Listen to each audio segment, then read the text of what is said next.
Hello, I am David W. Parker. This is Programming Today I Learned, WebGL Series, Episode 87. Today we're going to be looking at displaying objects in a proper order for blending purposes. This will solve the issue that we ran into the last episode, with which the opaque object was drawn in front of the blended object, even though it should not have been. So let's go ahead and take a peek at what is going on.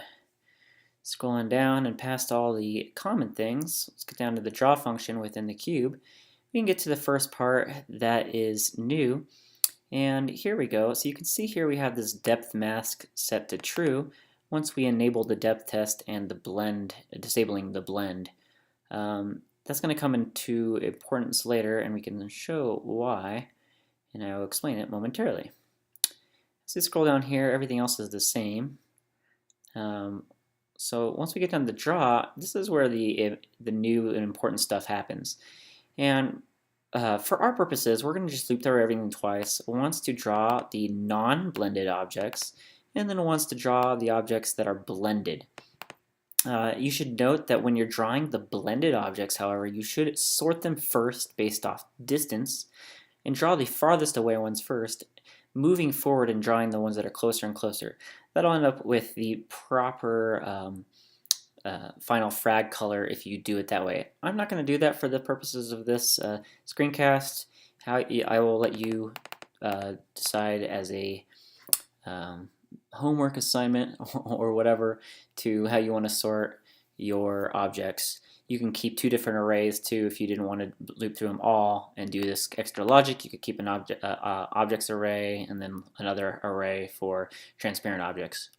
So the important thing to note though here is we're going to go ahead and make sure the depth test is on, the blend is off, and the depth mask, meaning we're able to draw to the Z buffer, which is what the depth test does, first, and then draw all of the opaque objects. Now this is everything that you've traditionally done, and that's why objects draw and only draw their proper color for the closer objects.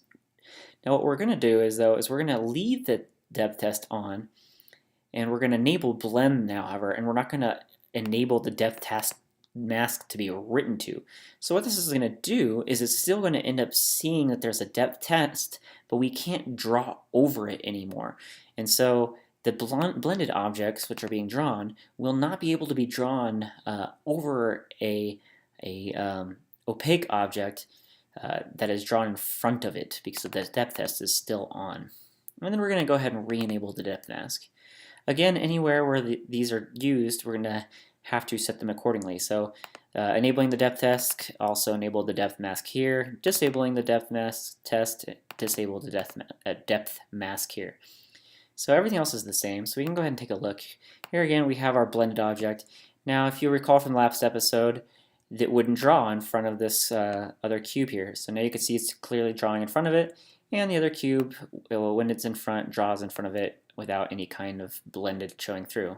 So that's it for this episode. If you like what you saw, give me a like and a subscribe on YouTube. That'll help me a lot. Share on social media if you will. Go to ProgrammingTIL.com and sign up for my newsletter and follow me on social media. Have a great one. Thank you.